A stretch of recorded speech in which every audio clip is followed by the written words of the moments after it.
여호와의 말씀이 에스겔에게 임하였습니다. 2절에 보니까 인자야 너는 이스라엘 산을 향하여 예언하라. 산을 향하여 예언하라. 이게 무슨 말일까요? 3절을 계속 보니까 이르기를 이스라엘 산들아 주 여호와의 말씀을 들으라. 주 여호와께서 산, 좀 더 구체적으로 말씀하시는데 산과 언덕과 시내와 골짜기를 향하여 이같이 말씀하시기를. 자, 산, 언덕, 시내, 골짜기, 이게 도대체 무슨 말인가? 계속해서 보니까 나 곧 내가 칼이 너에게 임하게 하여 너희 산당을 멸할 것이다. 산당에 대한 말씀이었었던 거예요. 산당이 산과 언덕과 시내와 골짜기 곳곳마다 이렇게 산당을 세워놓고 하나님께서 미워하시고 가증히 여기시는 그 우상의 제사를 올려드렸었던 거죠. 4절입니다. 시작. 너희 제단들이 황폐하고 분향 제단들이 깨뜨려질 것이며 너희가 죽임을 당하여 너희 우상 앞에 엎드러지게 할 것이라. 우상이라는 것이 도대체 뭔지 6절을 계속 읽겠습니다. 시작. 내가 너희가 거주하는 모든 성읍이 사막이 되게 하며 산당을 황폐하게 하리니 이는 너희 제단이 깨어지고 황폐하며 너희 우상들이 깨어져 없어지며 너희 분향 제단들이 찍히며 너희가 만든 것이 폐하여지며. 우상이라고 하는 것은 결국 너희가 만든 것. 하나님은 스스로 계셔서 만유를 창조하신 분으로서 유일하신 예배 대상이시죠. 우상은 뭐냐? 우상은 사람이 자기의 이미지를 따라 혹은 짐승의 이미지를 따라 자기의 생각을 따라서 만들어낸 것이 바로 우상입니다. 자기를 위하여서 만들어낸 것이 우상이에요. 그 우상을 만들어 놨는데 산과 언덕, 시내, 골짜기 이런 곳곳마다 산당을 만들어 놓고 우상을 거기다가 모셔 그렇게 제사하면서 하나님 보시기에 가증하고 미워한 일들을 행했었던 거죠. 여기 산당이라고 하는 것은 이스라엘 백성이 가나안 땅에 정복하기 이전부터 그 땅에 살고 있었던 가나안 민족들, 이방 민족들이 그렇게 섬기고 있었던 이전부터 그렇게 존재하고 있었습니다. 그래서 여호와 하나님께서 이스라엘 백성에게 이 가나안 땅을 정복할 때에 이 산당들을 다 헐어버리라라고 민수기 33장에 명령해주고 있어요. 그것을 헐었었어요. 자, 그리고 이스라엘의 성전이 있기까지는, 성전이 세워져서 그곳에서 하나님을 예배하기까지는 기브온이라고 하는 곳에 성전을 대신해 가지고 그렇게 산당을 차려라 놓고 거기에 성막을 세우고 또 번제단을 세워서 하나님을 예배를 했었습니다. 또 사무엘과 사울도 역시 성전이 있기 전이었었기 때문에 그곳에서 예배를 올려드렸었고요. 또 솔로몬도 하나님 앞에 일천 번제를 올렸었는데 그것도 역시 기브온 산당이었었습니다. 이제 하나님께서 다윗에게 먼저 감동을 주시고 다윗의 아들 솔로몬 때에 이르러서 성전을 건축하게 했었었죠. 그리고 성전이 세워진 이후부터는 하나님께서 당신의 정한 제단 곧 성전에서만 하나님을 예배하도록 그렇게 말씀이 정해 주십니다. 그런데도 불구하고 성전 시대 이후에 계속해서 사람들이 이 성전 말고 산당을 이렇게 지어다 놓고 자기를 위하여 또 자기 편리대로, 분명히 하나님의 말씀이 정한 제단에 올라가서 예배하라고 그랬는데 자기 편리를 따라서 그렇게 산당을 만들어 놓고 제 멋대로 자기가 원하는 대로 자기 생각대로 우상을 만들어 놓고 또 하나님도 자기 생각대로 만들어 가지고 그렇게 예배하는 우상의 장소가 돼버립니다. 그래서 때마다 하나님께서 왕들을 세우실 때에 하나님의 마음을 알았었던 왕들, 히스기야나 요시야 왕들, 이러한 왕들은 먼저 저들이 왕이 돼서 하나님의 감동을 따라 행했었던 일들이 이러한 산당을 헐어버리는 일들을 행했었습니다. 그럼에도 불구하고 끊임없이 하나님을 섬긴다고 하면서 자기 생각대로 하나님을 만들고 하나님의 말씀이 분명히 성전에서 예배하라고 그랬는데 산당들에 가가지고 그렇게 가증한 우상을 숭배했었던 거죠. 이 우상 숭배하는 일을 인하여서 하나님께서 말씀하십니다. 5절입니다. 시작. 이스라엘 자손의 시체를 그 우상 앞에 두며 너희 해골을 너희 제단 사방에 흩으리라. 이 산당도 하나님께서 다 폐하게 하시고 산당에서 제사했었던 이스라엘 백성들 그들도 그렇게 멸망하게 될 것을 하나님께서 선포하세요. 7절 말씀입니다. 시작. 또 너희가 죽임을 당하여 엎드러지게 하여 내가 여호와인 줄을 너희가 알게 하려 함이라. 그렇게 산당을 제하시고 산당에서 우상 숭배했었던 이스라엘 백성도 하나님께서 심판하시고, 그래서 심판하신 그 목적을 분명히 말씀하시는데 여호와인 줄을 너희가 알게 하겠다라는 거예요. 이 말씀을 오늘 본문에서 반복적으로 말씀하십니다. 10절에 보니까 그때야 그들이 나를 여호와인 줄 알리라. 또 13절도 같이 읽겠습니다. 시작. 그 죽임당한 시체들이 그 우상들 사이에 제단 사방에 각 높은 고개 위에 모든 산 꼭대기에 모든 푸른 나무 아래에 무성한 상수리 나무 아래 곧 그 우상에게 분향하던 곳에 있으리니 내가 여호와인 줄 너희가 알리라. 또 14절 마지막에도 내가 여호와인 줄을 그들이 알리라. 여호와인 줄 알게 하겠다. 한 세 가지 의미가 있습니다. 첫 번째로 누가 참 하나님인지를 분명히 알게 해주겠다라는 거예요.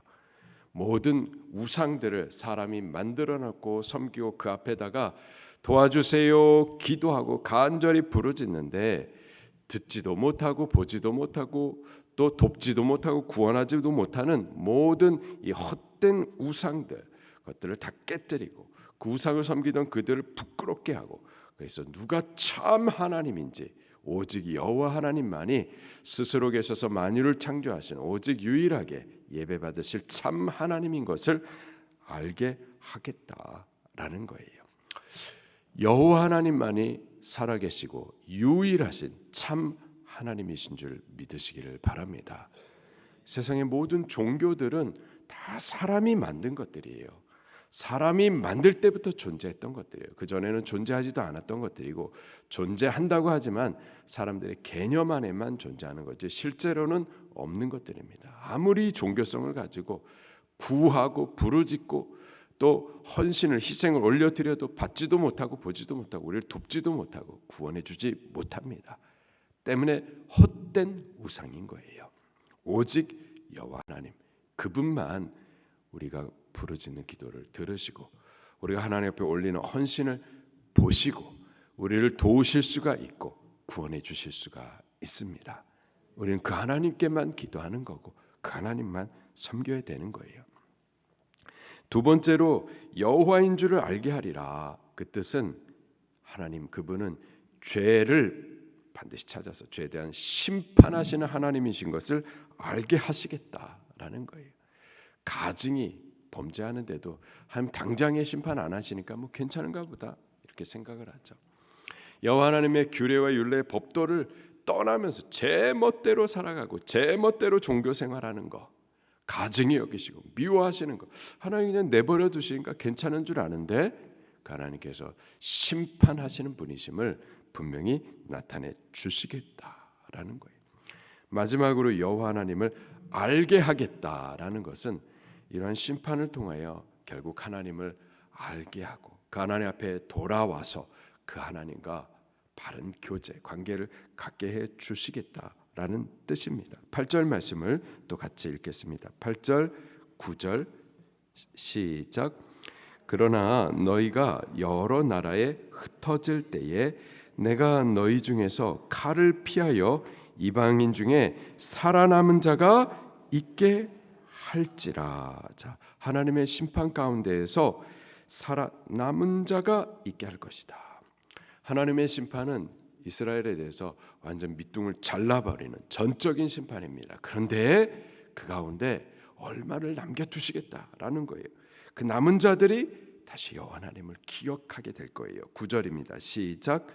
너희 중에서 살아남은 자가 사로잡혀 이방인들 중에 있어서 나를 기억하되 그들이 음란한 마음으로 나를 떠나고 음란한 눈으로 우상을 섬겨 나를 근심하게 한 것을 기억하고 스스로 한탄하리니 이는 그 모든 가증한 일을 악을 행하였음이라.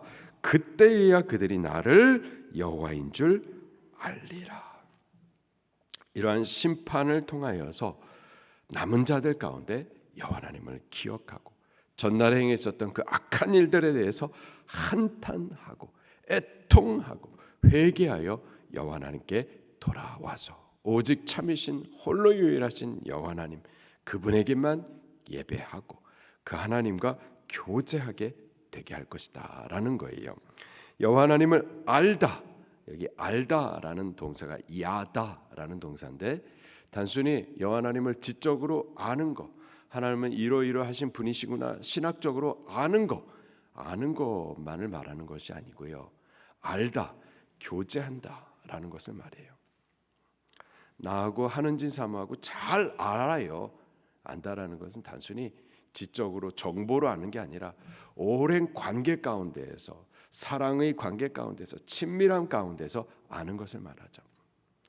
여기 심판을 통하여서 남은 자들이 여호와 하나님을 기억하여 그 하나님을 바르게 섬기며 그 하나님과 친밀히 교제하여 알게 될 것이다 라는 하나님의 회복의 약속인 겁니다.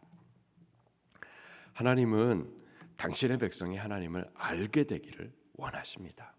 그리고 알게 하시는 방법이 있어요. 한 세 가지입니다. 첫째로는 하나님의 말씀을 통해서 우리가 하나님을 알 수가 있는 거예요. 여기 성경 말씀은 아주 특별하고 그리고 가장 큰 계시의 말씀입니다. 누구를 계시해 주시니 하나님이 누구신지를 알게 계시를 해 주세요. 때문에 우리는 이 성경을 통해서 하나님을 지적으로도 알지만은 성경을 통해서 하나님과 친밀한 교제를 통하여 알아갈 수가 있는 겁니다.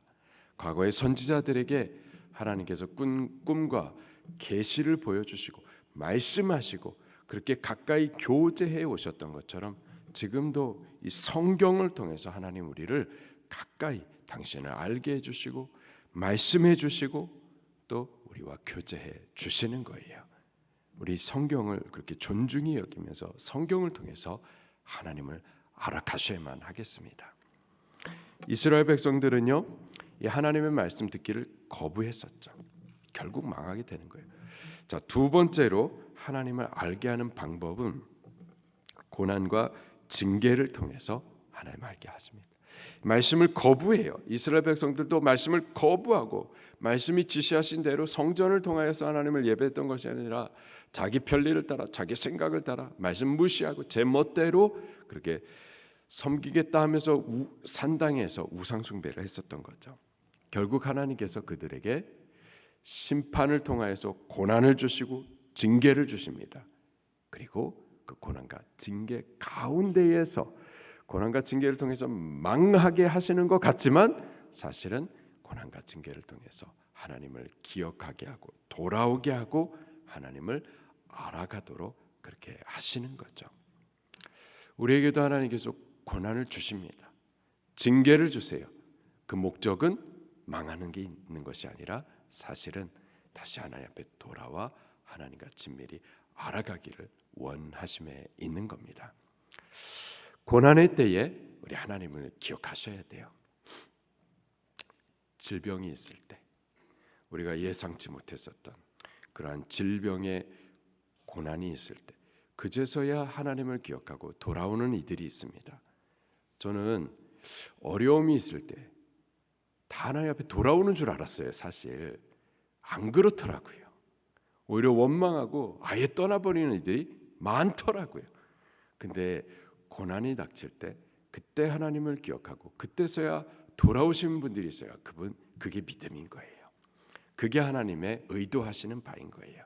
그때 돌아와서 하나님과 다시 친밀히 알아갈 수가 있는 기회가 되는 겁니다. 세 번째 하나님을 아는 방법은요, 최후 심판의 때에는 모든 사람들이 하나님을 알게 될 거예요. 그러나 그때는 늦습니다. 최후 심판의 때에는 회개할 기회가 없는 거예요. 그때에서야 야 하나님 진짜 계셨구나. 저 교회가 그렇게 말하고 장권태 목사가 강단에서 그렇게 말하던 그 최후 심판이라는 것이 과연 있구나. 근데 그때 깨달아봤자 그때는 이미 늦는 거예요. 그때에는 회개할 기회가 없는 겁니다. 지금 우리가 아직 기회 있는 동안에 말씀을 통해서 우리 하나님을 알아가십시다. 혹 우리가 하나님을 거역하고 내 멋대로 살았다 하더라도 이제 하나님께서 고난과 징계를 주실 때 그때 해서라도 우리 하나님을 기억하여서 돌아와 하나님을 알아가십시다. 말씀 붙들고 통성으로 기도하시겠습니다.